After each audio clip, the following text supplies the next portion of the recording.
Alors, à l'origine, c'était au collège et en fait, voilà, je vous ai apporté l'origine de mon envie d'étudier le chinois et de découvrir la culture chinoise.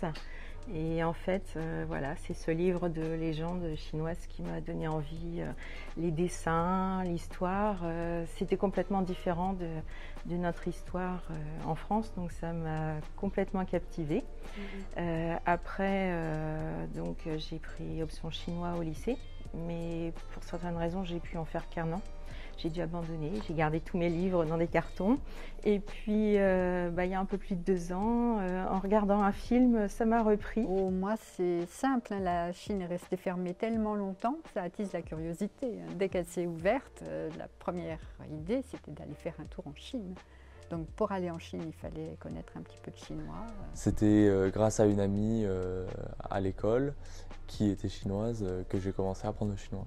Alors moi, auparavant, j'avais travaillé avec la Chine. J'étais allé plusieurs fois en Chine faire du business. Et j'avais un peu la frustration de ne pas pouvoir communiquer, en fait. Puis après, je me suis mis à... j'ai ouvert un livre, en fait, qui expliquait le principe des radicaux. Et là, ça m'a vraiment passionné. Pour moi, le chinois, c'est tout sauf du chinois, c'est-à-dire il y a extrêmement beaucoup de logique dans la construction des caractères, dans l'origine des caractères. Voilà, c'est un univers qui m'a passionné. En allant en Chine pour un premier voyage personnel. Ensuite, j'ai eu l'occasion de retourner régulièrement en Chine puisque mon fils habite en Chine. Donc, j'ai approfondi un peu la langue chinoise. J'aime bien le Rao parce qu'il est simple. Il représente à la fois la femme et l'enfant. J'aime bien. Un caractère que j'aimais beaucoup, c'est Tsi de Tianxi. Ce caractère-là m'a toujours intriguée. Il a une forme particulière, je trouve. Pei de Peishun. Ça veut dire former, Peishun, former, entraîner. Ça veut aussi dire buter. C'est mettre de la terre sur les plantes pour qu'elles grandissent. C'est mettre les conditions favorables pour que la plante se développe, pour que les étudiants se développent aussi. Un caractère qui est dans mon prénom, Wen. En haut, c'est la pluie, U, et en dessous, c'est Wen, de Wen. Et ça fait un joli caractère. Voilà. J'aime beaucoup la compréhension écrite, ça donne l'impression de déchiffrer en manuscrit, déchiffrer voilà, le sens. Je suis fasciné par tous ces doubles sens et ces sens originels de caractère qui prennent ensuite, qui peuvent prendre des sens un petit peu différents, mais c'est vraiment passionnant, quoi. C'est à la fois ludique, j'ai un plaisir, peut-être même à la maison, à écrire. C'est comme des mots croisés, on peut faire ça. Quand j'ai commencé le chinois, j'aimais beaucoup écrire. Et j'ai commencé aussi à apprendre parce que j'avais envie de pouvoir à terme lire la littérature chinoise, la poésie et tout. Voilà. Et maintenant que j'ai un peu progressé, il y a aussi la question de l'oral qui me plaît, pouvoir communiquer en fait à l'oral un peu aisément, je trouve ça agréable. Le fait d'être inscrit à un cours, c'est quand même extrêmement important.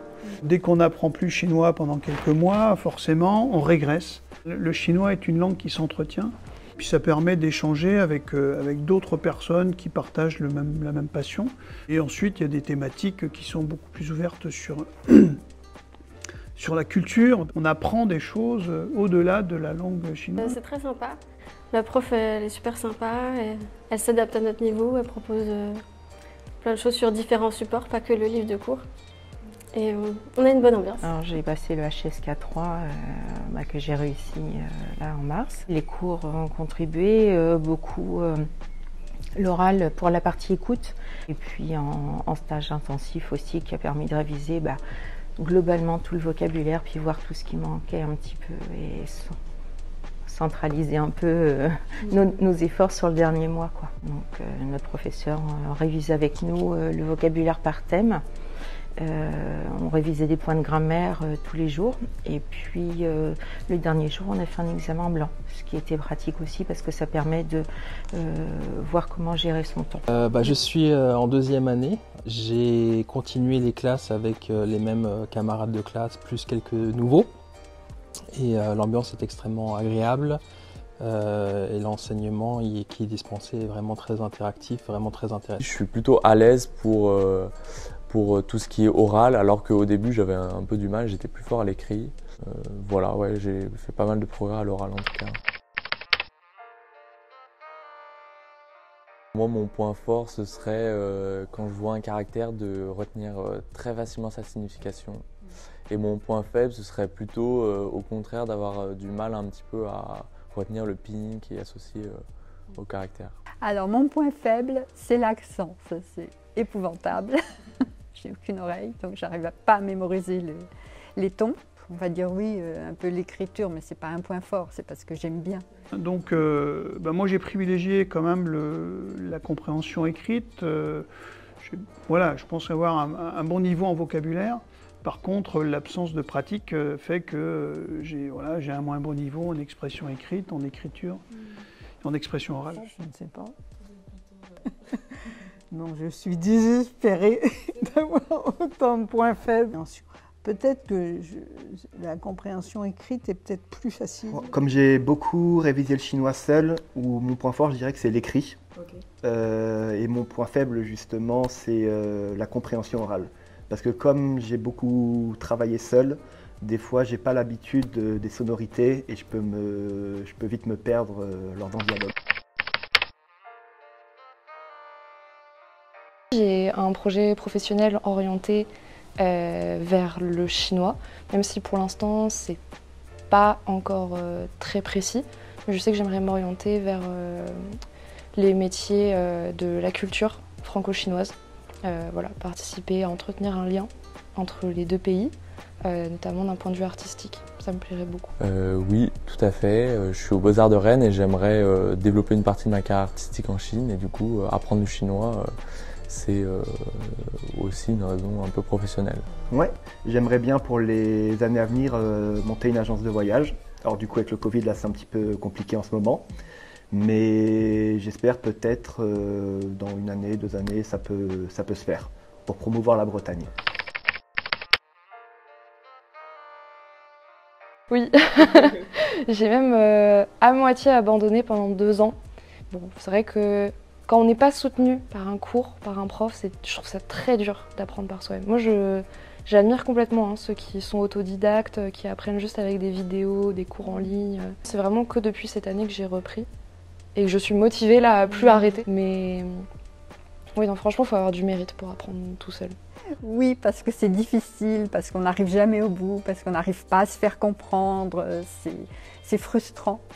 Mais en même temps, c'est amusant quand même. Donc, non, je continue quand même. Parfois un peu cette année parce que j'avais des soucis personnels et c'était dur de travailler en même temps. Je me suis accrochée et puis c'est passé. Mais oui, parfois je pense qu'on a envie un peu Parfois on peut avoir envie d'abandonner parce que c'est dur. J'ai déjà passé 6 ans sans étudier le chinois, mais ça me manquait beaucoup et j'ai vraiment pas envie de perdre ça, de pouvoir parler chinois. Je trouve ça vraiment top, très enrichissant et ce serait vraiment dommage.